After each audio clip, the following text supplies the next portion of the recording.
On this week's episode of the Pit Therapy Podcast, we have Gabe Ochoa from the band Darasuum on with us. If you've been listening recently, you know that I've been blasting their latest EP, Thriving on the Divide, over the last couple of months. We talk about his dad basically raising him on metal from birth, his first show memories, and getting started in music. Part of his history also involves being friends with Suicide Silence from the very beginning, so we talk about some of those core memories with those guys. They have a new album written and hopefully it'll be out early next year. And they just announced that they will be playing in Vegas in February with a crazy lineup that includes Never Ending Game and All Out War. My internet cuts out at the end of this one, so sorry about that. There's a bit of an abrupt ending, but make sure to check out their EP, Thriving on the Divide, and let's open this pit up. Somebody hit somebody!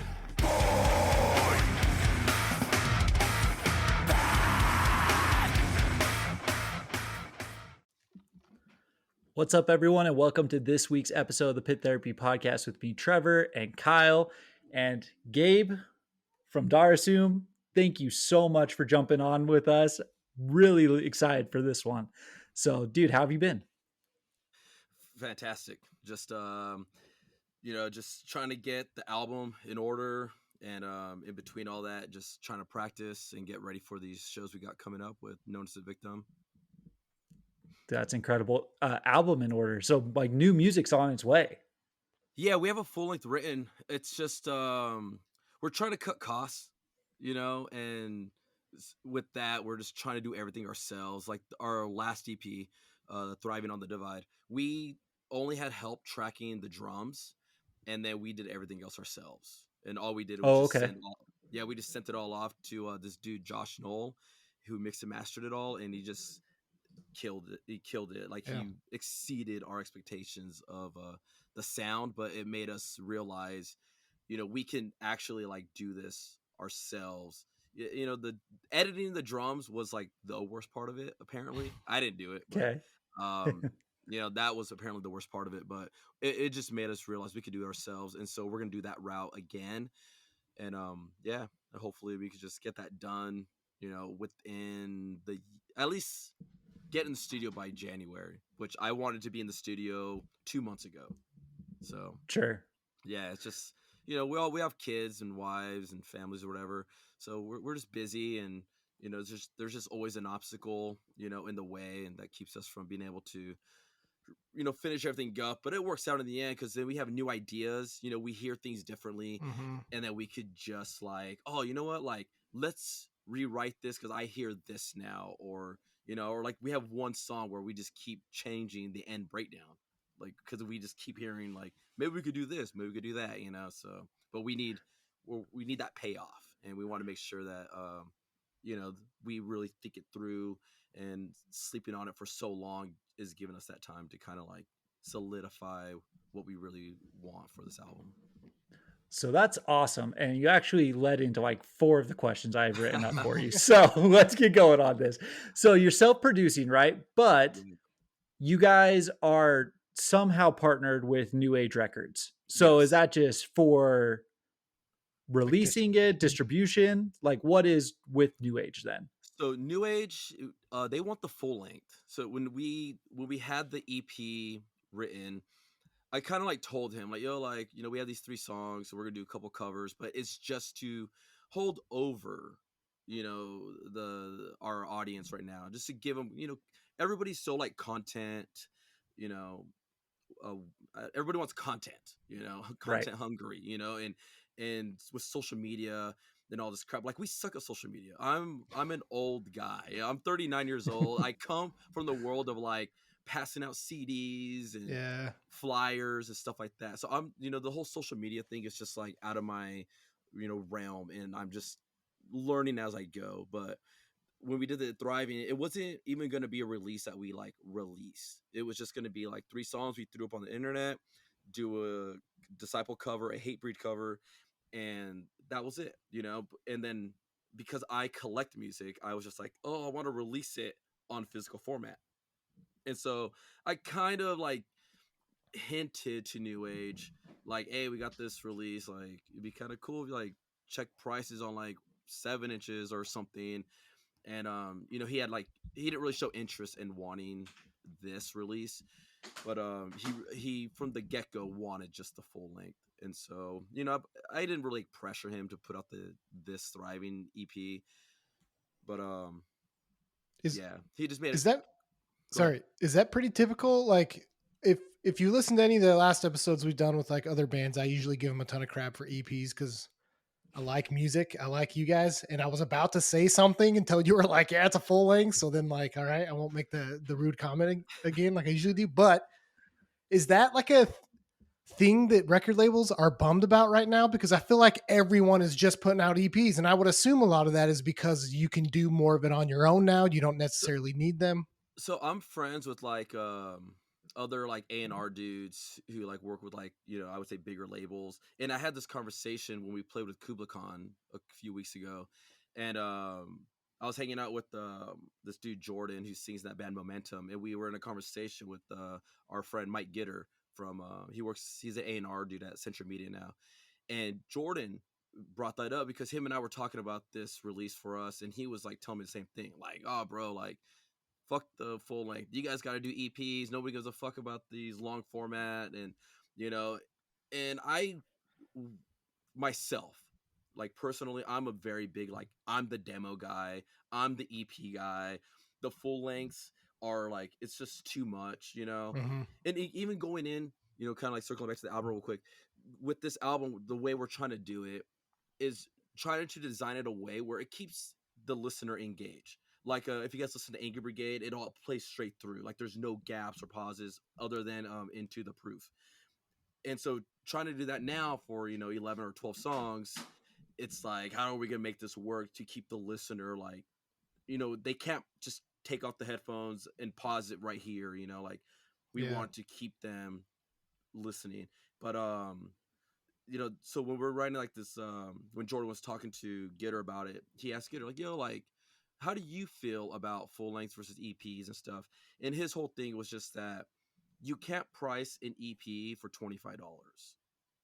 If you press it on vinyl or whatever, it's like it won't sell. You can't do that. Even when we did our Anger Brigade on vinyl, it was just like, well, we spent $20 pressing it per record, Mm-hmm. Right. but we can't sell it for $20. Yeah. Like it's a $15 record, and so that's just what we did. We just we pressed it for ourselves really, but we just kind of like, well, we'll just sell it for 18. I think we did for 18 or something like that with shipping, and we just ate whatever the cost. I mean, our credit cards got paid off or whatever from it, but we still won, Yeah. but ultimately we didn't make any money from it other than just paying off the credit cards. But that's basically the whole idea of EP versus full length is that you can't price an EP for $25. You can only really do that for a full length where the buyer feels like, oh yeah, 25 for 11 songs, I'll do it. But the 11 songs is only going to be like 14 minutes, so Yeah. Listen, Minute and a man, half songs, whatever right? whatever you have to do, right? So yeah. we so I think we're just a little bit younger than you. I'm 33, Kyle just turned 34 kind of thing. Okay, not So bad. we were right at the end of physical media. Like Mhm. everything was still physical while we were coming up. So where you were saying like you want the listening experience where it's like there's no gaps, it just goes straight through. I was driving home from a show on Friday night and I turned on Set Your Goals, the Mutiny album. And I love that. It goes straight through. Every song bleeds into each other. There's like one space. Like that is like my jam. I love when Yeah. you can do things along those lines. And so this was a conversation who I don't remember who I was talking to. You know what? It might have actually been Brandon Heatley from Slumped. And he was talking about exactly what you're saying, adding the production value, the storytelling, just like everything bleeds together and stuff. And then being able to take that from the album and put it into the live setting. And Hmm. that stuff it's just incredible. Well, yeah, So because I'm even really excited for that. yeah, even when we play live, we don't stop. Like I have nothing to say. I have nothing. I'm not trying to sell you on anything. I'm not gonna sit and beg you to buy our merch. Go look at the merch table. I'm not trying to sell you anything. All I want is for our music to do the talking. And in between like feedbacks or whatever between songs, like I'll yell like whoever we're playing with. Like if we're, with a bunch of friends, I'll be like, oh, for whoever, and that's about it. But I'm not trying to like sell anybody anything. If people, I'm of the mindset of if people want it, they'll buy it. I'm not trying to sell you guys anything. If you fuck with me, I fuck with you, and that's it. We're just Yeah, gonna get up here, do our thing, and we're out of here. Yeah. that's I, incredible. I, I will say though, it's funny going back, kind of on the physical medium stuff. Like you brought up vinyls. Like I recently just got like into vinyls. I guess I guess it's been a little more than a year. But some of the vinyls I got, like I bought the reissue of Artist in the Ambulance by Mm-hmm. Thrice, and Right. like I sat my son down and I was like, we're gonna listen to this front to back, right? And like, I don't know, it just I feel like some of that part of the art, like the artistry in this stuff is kind of lost. And to be able to sit there and have this moment with my kid where I'm like spinning a disc and looking through the lyrics and stuff with them and talking about it, like I miss that.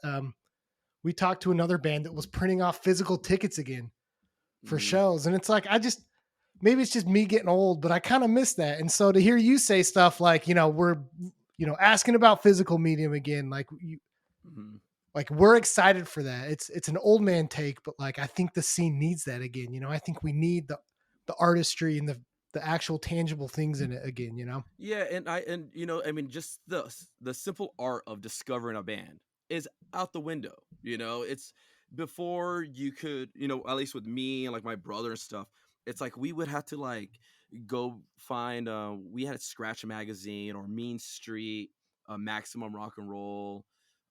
There was a local record store here called X Records that used to put out their own zine also. And that's like what we, other than like thanks list and stuff, we would go through those, look at the for fans of, or if they thanked whoever, and it's like, oh, like this band sounds pretty cool, like I'll check that out, or whatever. And my dad would take us to like Virgin Records or something. He'd buy us one CD. We could have one CD or a T-shirt every other week because that's when he got paid.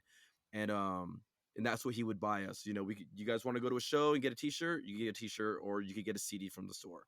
And so we would just keep these bands in mind and be like, oh, like, this was in Hate Breeds Thankless, and it'd be like a Vision Disorder or something. Yeah. And so now you have Bandcamp, you have Spotify, Apple Music. It is just music, vomit. It's just so much, and there's no,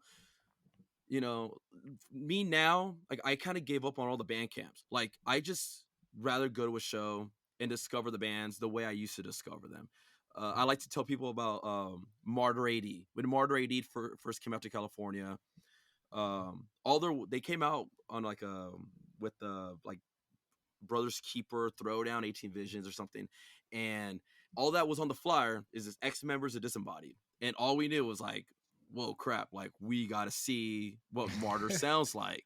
Yeah. And once they started, man, it was just like the panic chords right away, and it's just like it just blows your mind. And then that's just kind of like what I get off on when I discover a band. Like I just refuse now to really check out a band unless I see them live first, and then I'll carry it over onto like the band camps or whatever, Sure. But I feel like that whole thing is just lost in today's music climate. Everyone just, oh, I'll check them out on Bandcamp. They don't sound like Tsunami. I'm not gonna mess with. I'm not gonna go see them, or Yeah. whatever. It's like people. I'm a fan of music. I freaking love music. I love seeing bands, and I will, argue with my wife. Like, how are you not gonna let me go? It's 9 o'clock.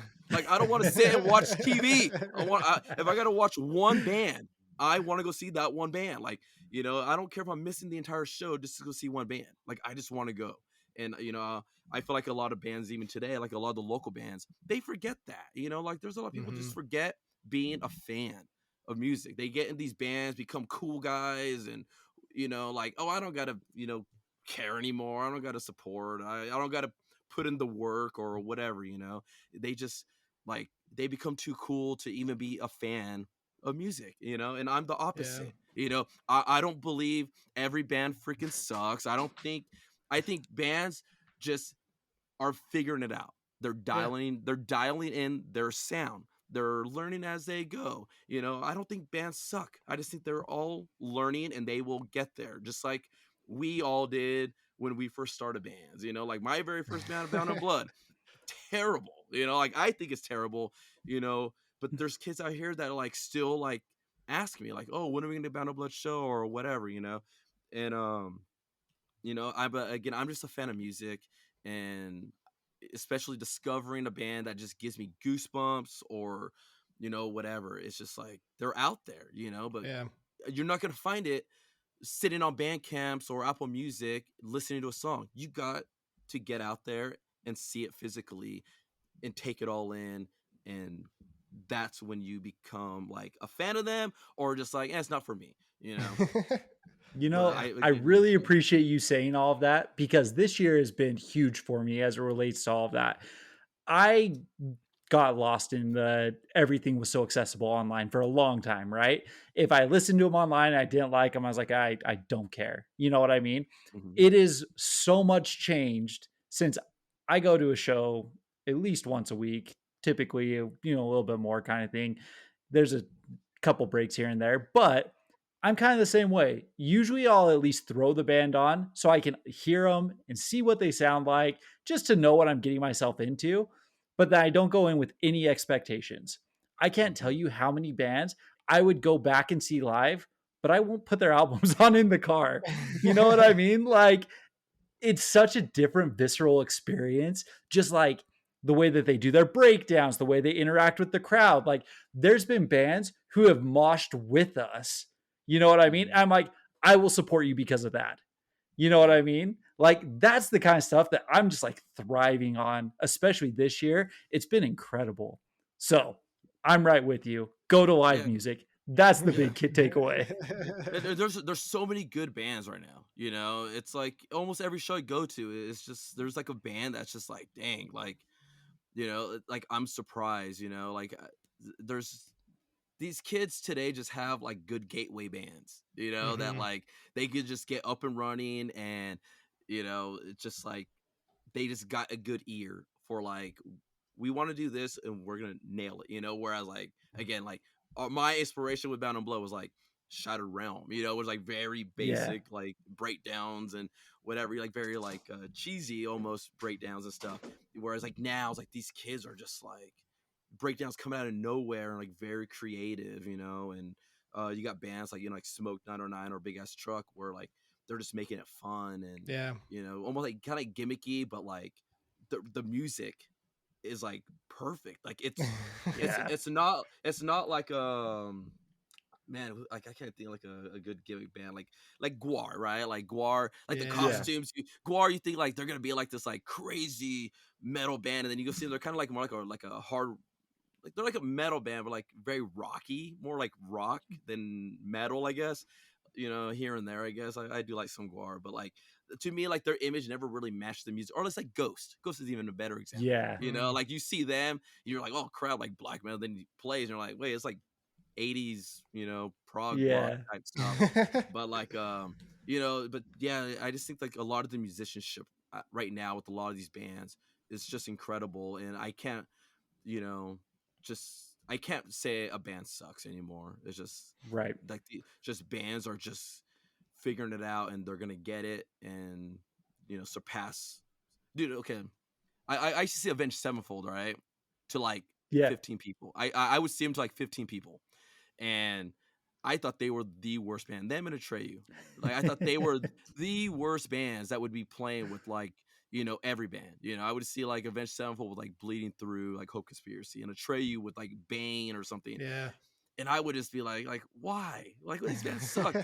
and look where they're at. So it's like I'm the last person that should think any band sucks, because the bands I think suck are freaking selling albums like crazy. So it's true. But what you were just saying kind of about like the gimmick stuff. So like it is funny, like growing up, my gimmick band that like I can remember off like the top of my head is Psycho Stick. You know what I mean? What was that song, Kyle? Beer is Good or something? Yeah. And they were like the gimmick band. Like the music was fine, but it was just silly, stupid lyrics and stuff like that. looking at like Big Ass Truck today. Now, the gimmick is everything they're doing is a big ass truck. You know what I mean? They're writing Yeah, songs about the engines, the motors, all that kind of stuff. Like it's silly, but what you're saying is absolutely true. Big ass truck is sick. They're yeah, heavy. It's fun. It's aggressive. The shows look great. You know Shows are what I yeah. wild. mean? Like it's And they awesome. are. So Yeah, they're a fun band. The dudes themselves, are fun dudes. Like they're not like they're not serious themselves, so it carries into their music, that like they would just be a fun band. They're just funny guys in general. They like joking and pranking and yeah. whatever, with each other. They don't like really like prank with me because they're like I'm like uncle to them or whatever, Grandpa Gabe or Unc or whatever they want to, whatever the kids call me. But yeah, but they're just fun dudes doing fun bands. And Smoke 909 is the same thing. It's like Yeah. they're just great great people. Like I can't say enough good things about those guys. And I'm happy to be in this circle with them. And so IE Yeah. No, thing. it's So that's Yeah, awesome. that Dude, the IE's it's popping right now. it is. It seems really like you guys have is. a really cool scene out there. Yeah, and we had it rough for a long time. After Showcase closed down, it was just like, where do we go from here? And it was just back to, backyards, or for a minute there was like a barber shop. It's just just random places, garages. There was just nowhere to play in the IE, and now it's we still don't have a venue, at least an all ages one, but there's more places that are allowing shows. And the one venue we do have is the Haven, and it's not technically IE, but LA County likes to say it's IE enough. So yeah, yeah, No, I but So yeah, it's gotcha. popping. um let's I guess shift gears. The big ass truck pun, but we'll shift gears a little bit. And so how did you, like, you brought up that your dad used to like take you to shows or CD stores or record stores or whatever. Yeah. So like, was it pretty easy to get into this music? Like, what's your background with music? All everything. I mean, from birth, basically. My dad is a lifelong metalhead. Like, I mean, so my cousin, he plays in a band that's on Metal Blade Records called Armored Saint, and I want to say they were the second band to be signed to Metal Blade Records. But Cool. my dad and my uncle used to always go to concerts together. My dad like will tell you stories when he was in the army. He was seeing like Bon Scott, Arab, ACDC in Germany, and like Scorpions and all that stuff. And then he come back home and he saw Grateful Dead one time, and my uncle watched one song where they're like, this doesn't look like the artwork. Like, we're out of here, and they just took off. But like, but yeah, my dad he was still, the only time my dad really calls me now is just to be like, oh, I picked up this DVD, or I picked up this CD and I have this coming in. And he texted me the other day a Dio DVD that he got. He's like, I love this, you got to watch this. So my dad's still a very big, not only supporter of like mine and my brother's like music endeavors, but he's a giant music fan himself, a very big music collector. But when he was already into heavy metal, but when my cousin started doing Armored Saint, my dad was at all those backyard or backstage shows like Morbid Angel and like all this crap. So we were Jeez. raised heavily on Headbangers Ball. I mean, I have pictures of me like 4 or 5 years old, watching Headbangers Ball on TV. And it's that's just my roots is heavy metal. And all I've known is music, watching concerts and all this stuff. And my dad took me to my first concert when I was 9 years old. And it was a Slayer, Machine Head, and Biohazard in 95, January of 95. And then my second concert was Ted Nugent, Bad Company. And then like from there it was like Poison, Faster Pussycat, Rat. And Jeez. then my cousin got my brother into I have an older brother, and that's kind of like where the punk stuff comes in. But my cousin was the one that gave my brother like a cassette of like Screeching Weasel, Blink 182, and like Donuts and Glory, and like more like melodic skate punk bands. And then my brother kind of like fell into the whole thing. And then my brother was like, "Oh, I'm gonna go to a show at this place we have out here in Riverside called the Barn, which is at the UCR campus." And my brother went to see, I think, the Bruce Lee band, a sort of Jelly Beans, maybe Voodoo Glow Skulls there, I forget. But Heck yeah. my brother came home and was like telling my dad and us, me about it, like, yo, like, oh my god, like it was awesome and no. And so my dad was just like, oh well, we'll go, So I think the end of '96 we saw Aquabats, and that was my very first underground show. It was like it Yeah. was Aquabats, Joy Killer, Cherry Poppin' Daddies, and Meal Ticket. And Weird. yeah, it was a free show. Aquabats are throwing, ham and food all into the venue, like mustard and just crazy, and from there it was just like every weekend we were going to shows. And then my dad was in the beer garden and met the promoter, which is this guy named Bill Fold, who now books the bands for Coachella. And he also managed Poison the Well for a bit and some other sick. bands. But Bill was the one that told my dad, like, oh, you have kids. My dad's like, yeah. They're like, 10 and 12 or whatever. And he's like, well, anytime you want to go to a show, just come out. And that's when it snowballed. We were there, if not every day, we were there at least twice, or over the weekend for a weekend. It's just, we were just always there. I mean, we seen every band. We saw Static X play to like 15 people. Papa Roach opening for Alien Ant Farm and Nice. Amen, Drown. I don't know, man. I saw Incubus maybe like 7 times, and Jeez. Holy I cow. mean, the room itself was maybe like a 400, maybe 500 cap room. And just seeing like all those bands. Seeing like Earth Crisis there in '98. And before I was like a big hardcore kid. I was seeing all these bands. Like Notice a Victim. I learned how to essentially, mosh from watching Notice a Victim shows. I saw them at the Barn, and me and my friend Jonathan were like, look at these. Like, what are they doing? Like karate moves in there? And so the Barn had like this whole other room, and him and I would just be like, we'd peek over and we'd see what they're doing. And I imagine the dudes who are moshing now, right? When I think all these years later, it has to be who are people. I guess you guys would know more for like Death Star, Sleeping Giant dudes, because their old band Consecrate played that show. But I imagine it was like mainly them, like probably the Engler brothers or something, like Masha for Notice the Victim. But me and my friend would peek over there and be like, oh, like I could do that, and like we would like go spin kick or windmill or something. But that was like, and mind you, I had already seen Strife a year before this, but it Notice a Victim and like that show in general was just kind of like, like it really like piqued my interest. And yeah, I kind of just fell into it from there. Like after I saw this band Shut Down is when I really kind of like heavily got into like, I want to be a hardcore kid. I think I want to be straight edge and like, all this crap. So Yeah. yeah, Dude, but that's that's freaking that's my incredible. life story. Kind of like, mine is all like the bullshit sad stories. So that's my music life summed up. Is mainly my dad was just a big music fan. He got it into us somehow, and we just never stopped. Do you like look back on some of these bands that you saw and you're just like, look, I mean, at the Always, time you had no idea, right? And now you look back and you're always. just like, I can't believe I saw them. Always, and even when I hang out at shows now with kids, they always, oh, I can't believe you seen this band, or I can't believe you saw that band.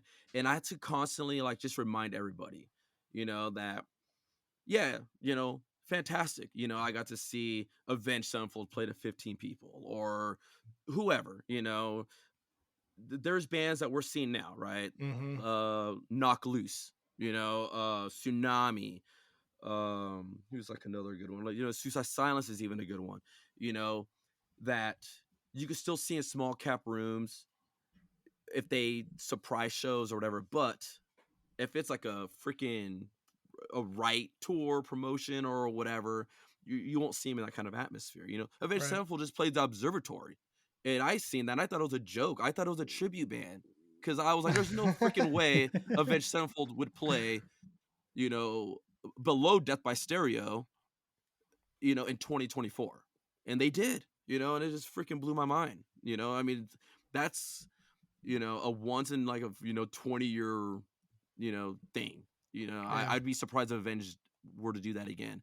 But I tell people now, there's bands doing it now that we're seeing at this moment that are going to be those bands, and just enjoy what you got. That's all I did. That's all me and my dad did. It's just we just took the opportunity to go see shows, and these bands just blew up. And they are what they are now. And look at Big Ass Truck. They did one show, then overnight it's just like Yeah. the freaking biggest thing out here right now. And they're playing Rockville already. There's bands that spend 10 freaking years trying to get on a show like that. Most of the bands that they got announced with, like Pain of Truth and all that, they've been bands for like 10 years. And they're, getting that opportunity to finally play a thing like that, and Big Ass Truck did it in a year. That's incredible. Got to make songs about vehicles, man. Yeah. For real. The internet. It sounds like we're promoting being gimmicky. So, Yeah. find your shtick. But so let's talk about then your music background, right? So how did you get started? I know Bound in Blood was the first thing you did. Why vocals as opposed to guitar or something like that? Like, how did this all come together? Well, I have no hand coordination for drums, even though drums always seemed like the most fun thing to do. I used to set up like a couch with like drum. I used to get drumsticks from bands or whatever, and I would use those and like just bang on this chair, and I would be like, oh, I could do drums and whatever. But I didn't realize, I need my feet. I need a pedal, to kind of like teach my feet how to work. And I never had that. So I could air drum great, but get me on drums, I can't kick, So guitar, I'm not much of a writer. I could play guitar. I play Oasis songs for my kids every day on acoustic guitar, but that's about it. But vocals just seemed easy. I could put on a CD and be like, I kind of want to sound like that, and I would just sit in my room trying to figure that out. And my vocal inspiration was always Keith Barney from Throwdown, and I would just sit in my room with Beyond Repair on repeat, and I just figure out like, how do I get this grit? And I just figured it out, whatever, kind of loosely I figured it out. And then with Bound in Blood, I was like their third singer, but they knew that I was like wanting to sing in a band or whatever. And so the guitar player at the time, he was like, oh, why don't you just do like a guest spot at a show of ours? And so that's what I did. And then Scars of Tomorrow, who they played with at that show, the singer Mike Milford, who went on to, he did not Sharp Tone. I think he has something to do with Sharp Tone, but he has something to do with some kind of big, he worked with Attila for a while, whatever they were doing together. But Milford told the band, get rid of this singer. His name was Brad. He's like, you guys got to get rid of Brad and get Gabe in the band. And they were like, like, you're on Victory Records. Like, hell yeah, we'll listen to you. And they kicked out Brad and they got me in, and it just kind of go from there. And when I joined Bound in Blood, they were a Christian band. And, they were kind of falling out of it. And, but when I joined, I told them, I was like, well, if I'm doing this, I want it to be a straight edge band. And so I forced them into being a straight edge band. And then we just kind of did our thing. And I think for a local band, we kind of like rose up pretty fast in the rankings as well. I would say within a year we were headlining Showcase and, to well enough numbers to where we could get good support slots as well for national tours like God Forbid and whoever else was coming through. Like we played All Shall Perish's first Southern California dates, headlining over them, and with the original singer Craig. But but we did well enough pretty quick. And again, that was all from like just CDs every weekend or flyers and stuff like that. And it was just so much easier to pass out CDs, and by the next week you had 15 more people singing your songs. And can't do that now, dude. I've tried it, multiple times. I tried it, and it just doesn't work, man. Like, I can't recreate that. But and then we went on tour with Gone Without Trace, and then my drummer quit, and that kind of like made us all hit a wall. And when we realized we couldn't really do much else with Bound in Blood, without that drummer, because he was kind of like the machine behind the band. We were just kind of like, fine, we won't tour and we'll just stay home and do local shows. And then once that kind of got old, then we were like, we'll just do one more show, and then we'll mess with something else. And that's how Darasuum started. Was just songs that my guitar player was writing that he wanted to kind of do more like Comeback Kid-ish. I don't know, Comeback Kid and Stick to Your Guns type style stuff. And yeah, and that's how that, or Figure 4 also. But yeah, that's how that whole thing started. But all from Bound in Blood. But Bound in Blood was a great learning experience, it's like I mean, I got with Suicide Silence, who I'm really tied to as well, with their history as like their first manager, which I use that loosely. It was just me mainly getting them all their first shows because Showcase wouldn't touch them. Like Joe from Showcase would be like, they're too metal for hardcore and they're too hardcore for metal. It's like they don't fit anywhere. And so Bound in Blood I had to start booking shows just so I could get Suicide Silence on shows. And it was only because me and Mitch we were childhood friends. We met each other through the Death Star dudes, hanging out at Redlands and stuff. Like we'd go to like church with them, like Bible studies and all this crap.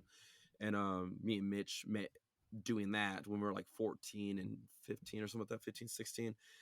And then we were like, oh, like we live 1 mile apart, And so we became close friends from that. And then when he got into Suicide Silence, then he was like, yo, like I'm going to join this band, but like we need help. Like we can't get a show, for the life of us. Can you help us? So that's kind of how I became their first manager. And but I booked all like their first out of state shows, their first NorCal dates and all that stuff. But but I did all that only because Bound in Blood gave me that familiarity, with like booking places or meeting people to make it, easy to kind of like get Suicide Silence in on whatever, Bound in Blood was on or whatever. So That's incredible. And I want to come back to Darasuum. So this isn't switching to a Suicide Silence pod by any means, but I had heard you talking about you being friends with Mitch and stuff like that. And Suicide Silence, my intro into deathcore was really like, as Blood Runs Black was like the band that I would go to, right? Suicide Silence was like that band who I felt like was that step above as Blood Runs Black, where I'm like, ooh, I don't know if that's quite what I like, kind of thing. But the more I listened to Mitch and stuff like that, his vocal range was incredible. The passion, watching his videos, all of that stuff was absolutely insane. So what are some like early memories of like Suicide Silence playing and you realizing these guys could actually be something because of like Mitch's personality, their guitar work, deathcore starting to take off? Like, what's some of that early stuff? So I didn't see Mitch. I knew people who wanted to be kind of like friends with me to get close with Mitch.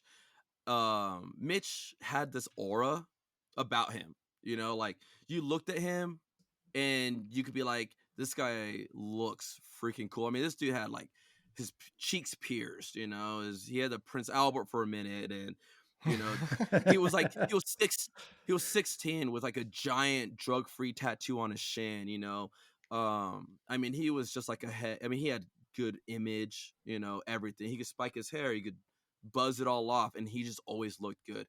He wasn't to me like the dude. Eric Gregson, who played bass in Cast in Stone, and then guitar later in Sleeping Giant and Death Star as well.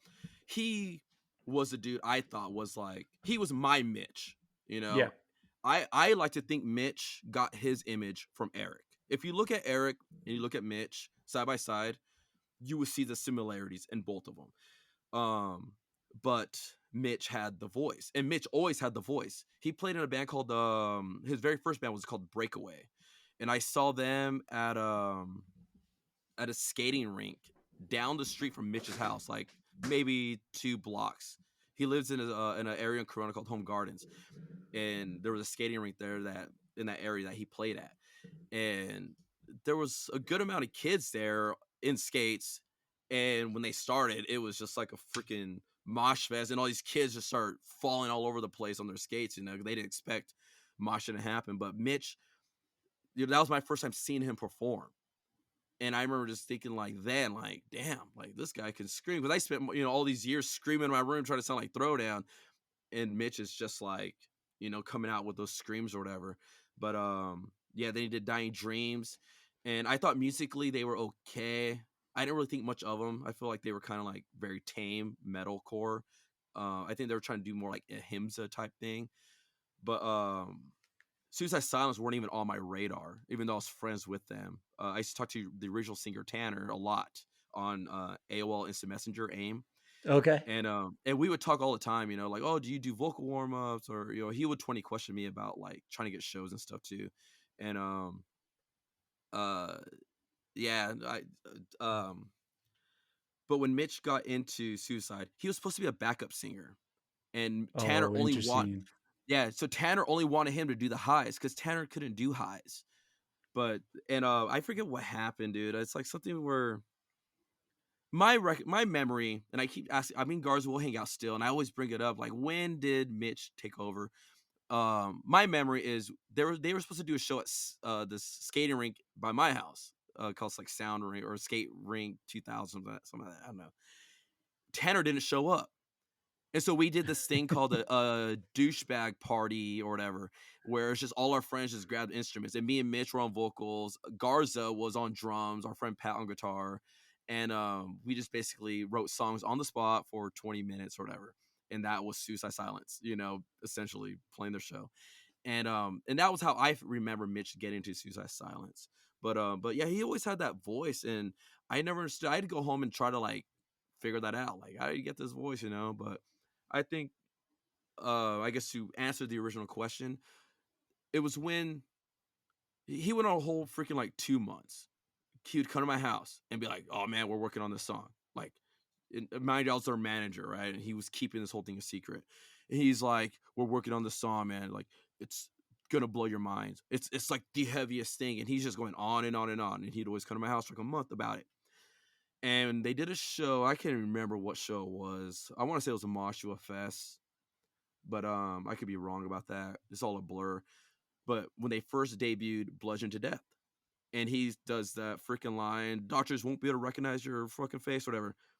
I was like sitting on stage, and it's just like, just chills up my spine. Just, he screams it, goes into that freaking down tune, dun, the down tempo, dun, dun.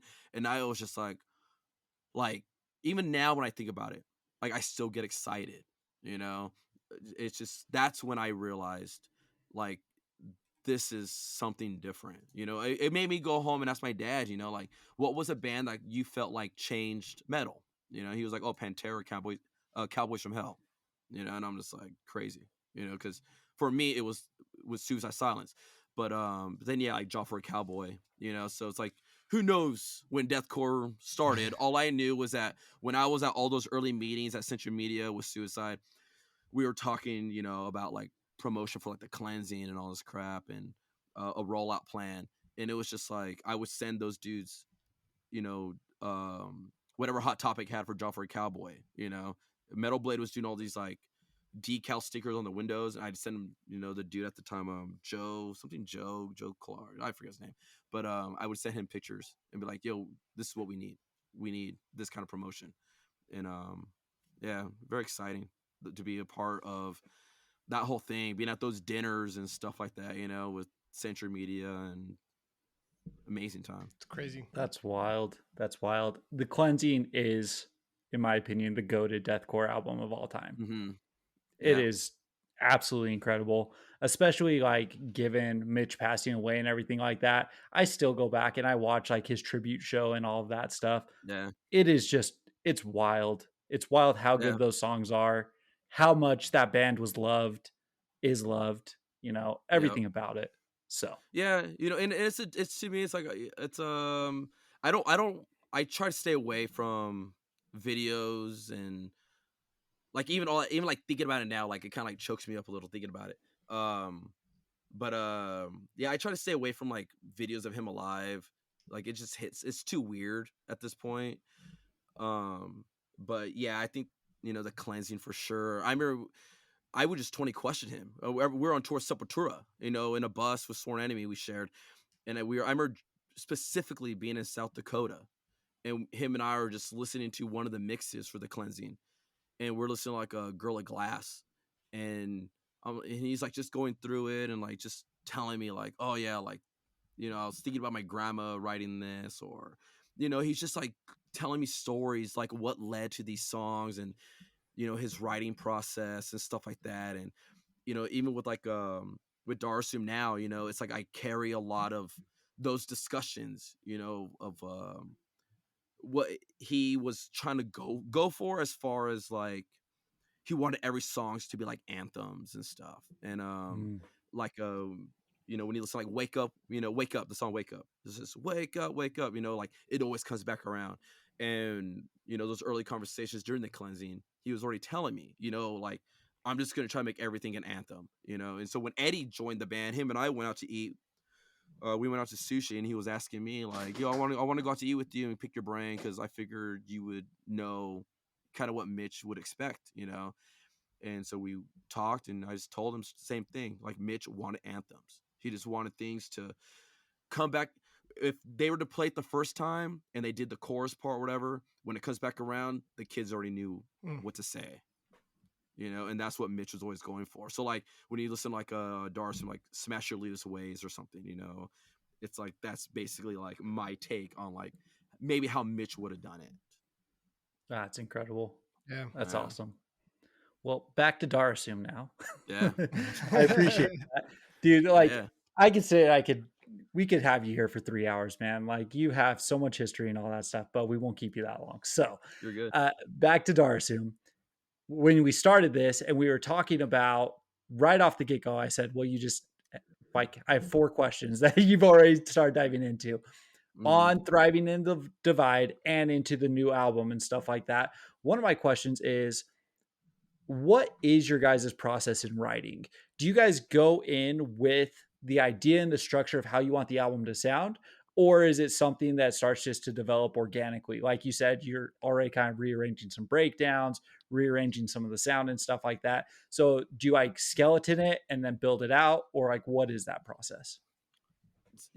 So this time around, it started with my vision. So I mean, I'm the only like original member of the band. The Darasuum realistically is a 2-man band.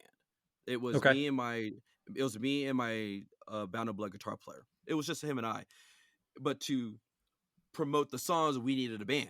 So we just picked, some friends up, and but I'm the only person that's stuck around the whole entire time, other than my drummer now, who's the second, longest member.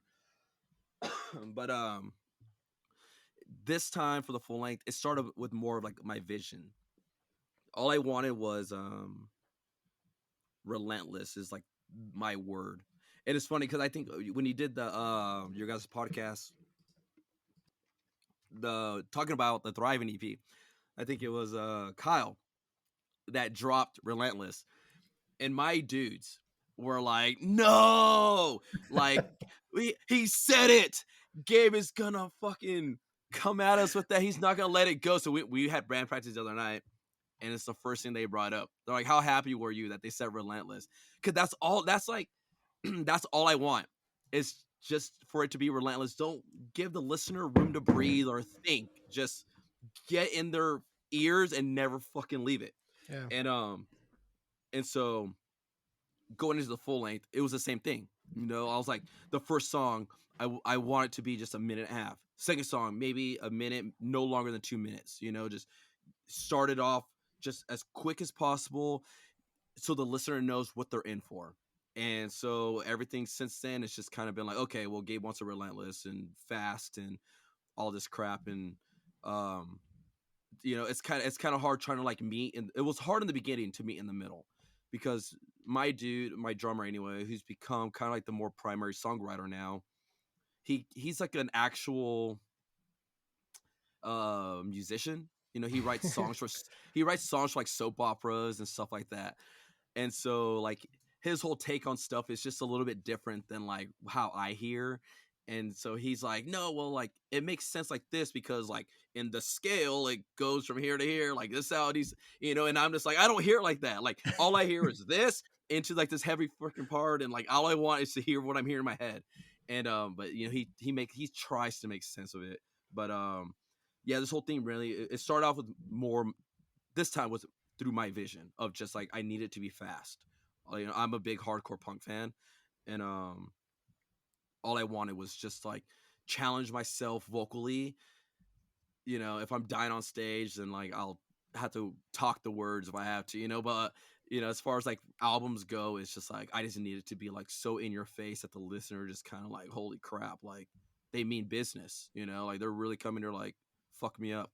And but yeah, my this time around it's been I think we only wrote 2 of these songs as a band, which was the song Everyone But Me was a song we wrote as a band, and this other song Trail of Disappointment, which we play live. You can see it on YouTube, but we haven't recorded it yet. But those are the only 2 songs I think that we wrote as a band. Everything else has been my drummer and partially one of my other guitar players. Kind of my guitar player Dylan would write a riff, and my drummer Chris would figure out how to like piece it together, and then they'll present it to me, and then it kind of goes from there, like whether I tear it all apart or figure it out. Which, like I'm terrible at that. Like I can't be at the writing process anymore because I just tear everything apart. But yeah, so it's mainly just like that. Like my drummer will just record everything, present it to me, and then we'll work from there. But they've learned that it just has to be kind of like brought to me as like one piece of product, and then we could go from there and like figure it all out. Sick. That's awesome. Yeah. And I am super happy to hear that it's going to be relentless because yeah, we need. Look, I've had my fill of beatdown. I'm tired of that. Like, let's just give me some fast, just in your face hardcore again. All right, like I'm ready for it. Yeah, we I was just talking to my friend Nathan last night, who plays in the band 97 Minutes, who are a pretty groovy beatdown band. And even he was telling me, he's like, yeah, like we want to like step away a little bit, step out of just that, like we want to bring in more elements into our music now, and like, whereas like with Darasuum is like we're trying to implement a little bit more, like the foundation always has to be fast. I'm a, my blueprint is like Hatebreed, Hatebreed, Figure 4, like those are like my blueprint bands. And which is why like if you listen to, like Seasonal Friends, there's just a lot of overlapping vocals, and it's because like Figure 4 just always does it. Mm-hmm. But but everything's always fast. It just has to be fast, and we can figure out a way to break it down, if we can come out of fast into heavy. But that's been like the more tricky part, because my band want to implement more of the beatdown elements to keep up with everybody else, whereas to me, I'm not concerned with keeping up.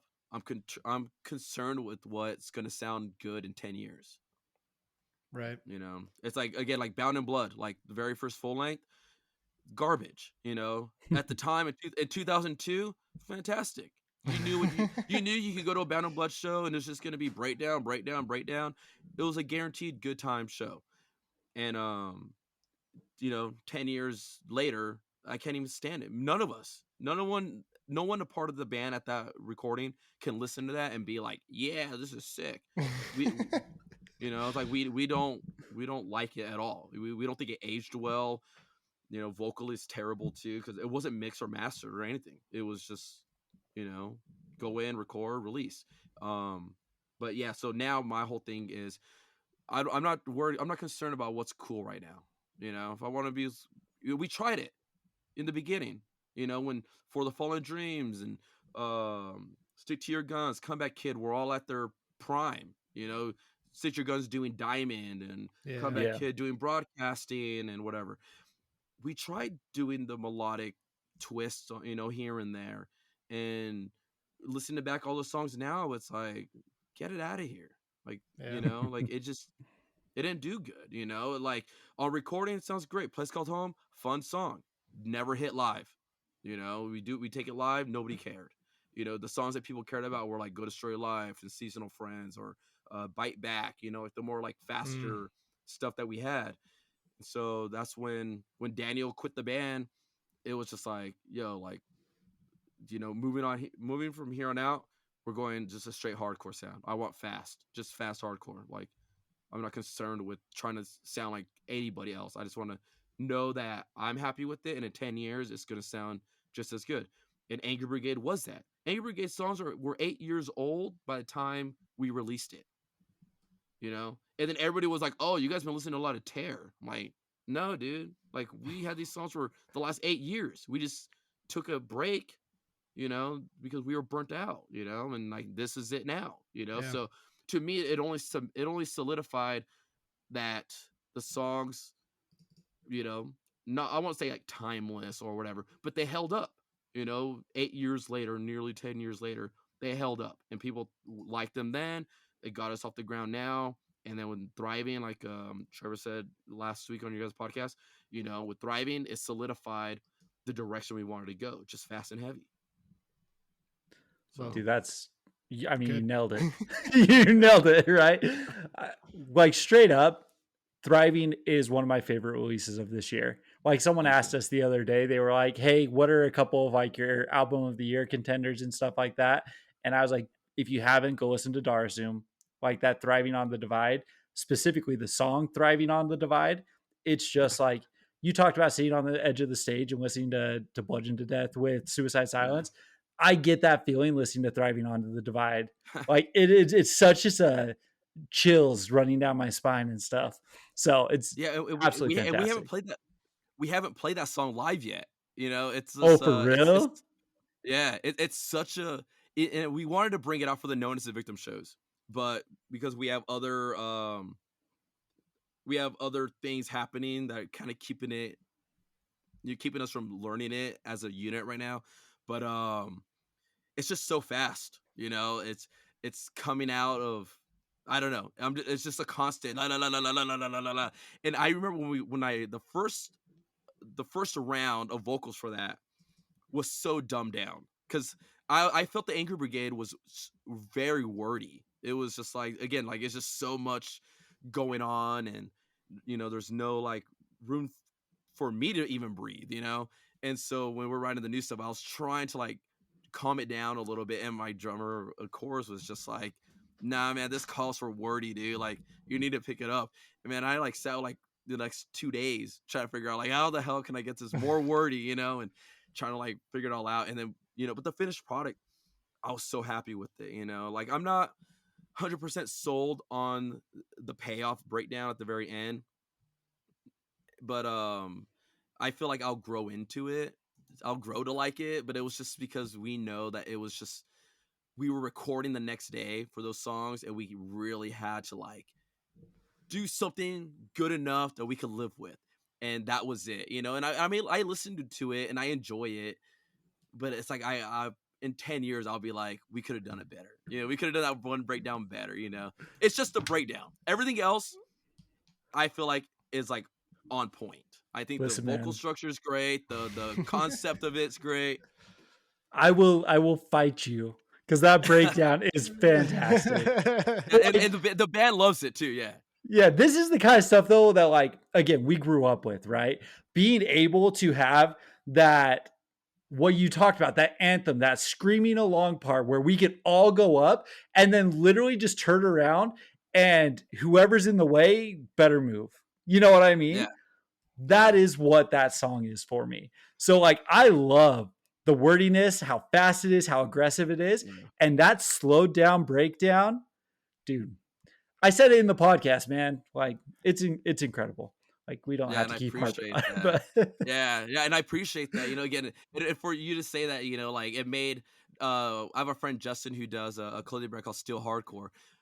I saw him last night, and he goes, hey, that podcast, what did I tell you, right? Thriving on Divide is the song, right? And I'm just like, God, because he was telling me for the longest time, when we first released it, I gave him a copy of the CD, and he was just like, dude, that song's incredible. Like, holy crap, dude. Like, you guys nailed it with that one.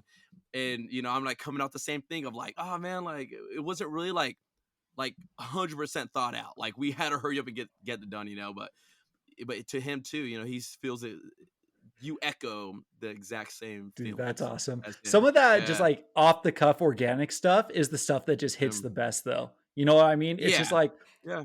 it's like we need something that's good and we know it's good. It might not be exactly how we wanted it, but it'll get the job done and we all love Yeah. it. You know what I mean? So Yeah, and we haven't tested it yet, like we only know what it was like. We know what the studio, product is like. We don't know what the live Mm. reaction is or how it will be. All my whole thing has always been seasonal friends. Like if I could just get, 10 people to yell seasonal friends winning that before that breakdown, I would freaking just die on my hill. Like that's my whole thing is like why can't I get people to sing seasonal friends? I have people that sing along to like the Anger Brigade or Smash Your Latest Ways, but like people can't say 2 words, together, and it's like, and then I feel like seasonal friends to me is like the song. Like if I could like write 12 seasonal friends, I would do that. I feel like that really seasonal friends is the song that really set us up for like, it could have set us up for better success had we stayed active all these years. But I don't know. That to me is my favorite song of the band, and it's the first song we ever wrote. So sick. yeah. Sick. Well, dude, seriously, we do appreciate your time. I've got one more question for you, but Kyle, do you have anything else? No, I mean, these interviews are my favorite because, like, what's funny is the times that we've done this, people have come and been like, "Man, I talked a lot, didn't I?" And we're just like, "No, dude, it was perfect." Like Trevor said, I could sit here and just listen to like your stories and your stuff about your band all day long. So like, and I'm a talker too. Like I enjoy talking. I love meeting people. I'm an introvert. Naturally, I'm an introvert. But we talk about music, or you catch me at a show. Like I just want to talk. Like I love the like-mindedness of yeah. People and whatever. We could relate on something. We just go on and on about it. Absolutely. Isn't that so crazy? yeah. I think we're the same way because like we'll sit here and we'll talk for, like I said, hours to people about music and stuff like that. And we'll get to the end and we'll be like, so sports, huh? Like the conversation just dies, like Yeah, no sports for me, man. Like I watch like UFC, and that's it. Like I don't watch football, baseball. Like, don't even come at me with that, because I'm just like I mess with people. I go like, oh, like is Brett Favre still a quarterback, or does Will Clark still play for the Giants? Like Nolan Ryan, right? Like Hideo Nomo, like I'll bring up all these like '90s people, because I don't follow sports, man. Like that's not my Right. thing. I could give a crap about sports. I love music. I'm a music fanatic. Oh, That's I awesome. think we're kind of the same way. So, okay, my last question that I have for you is I listened to the Walking Blind podcast with you. They keep referring to you as the archivist. Oh So, yeah. why is it important for this to be taking place today in terms of like on social media and stuff like that? Because you run a page where you put out old band flyers, things along those lines. Why do you feel like it's important to make sure that we like keep some of this stuff happening and be able to like look back on it? I think it's the culture. Yeah, I think I'm a punk fan. First I got through hardcore the long way. I came from other than Headbangers Ball and stuff, but like I started with punk into ska into hardcore. I had to sift through all this crap, but flyers and artwork and all that stuff, like it's, to me, that's always been the major part of the culture. Zines, political zines or animal rights zines, or you collected it. I remember like getting like zines for like Earth, or pamphlets for Earth First and all that stuff, in the 90s. It's just it's, to me, it's part of the culture, and there's nothing that bums me out more than when I go to a show and try to hand someone a flyer and they're just like, no, I'm good, because they're not invested into the culture. They're invested in what's cool right now, what's trendy, like and that's not me, you know. It's like I didn't get into this to be the biggest band or the most known person or, you know, the coolest guy in the freaking world or whatever the crap. You know, I just love it. And it bums me out when people kind of like lose, you know, they not lose, you know, they don't grasp on to that part of the culture of like collecting and I don't know, and like even like just not archiving or whatever, you know, like I feel like it takes it's a lot of work to Yeah. archive. You know, like I mean, even for me, like that page is slowed down so much because I can only dig through so much crap. I have 3 kids, you know, but to me it's just part of the culture of, you know, flyers and, you know, discovering bands and I don't know, you know, Yeah. I it's easy way to discover, you know, I don't know. Well, I think at the end of the day, like, this is an art form, you know, and Mhm. I think that some of the issues that, you know, any type of art, like I think all art is kind of battling with the same thing as like the commercialization of stuff, the lack of like identity and culture in these scenes, not just music, but any kind of art, you know? So I think archiving things and having this historical record of, you know, your like culture, like where it comes from, like what it means, you know, why is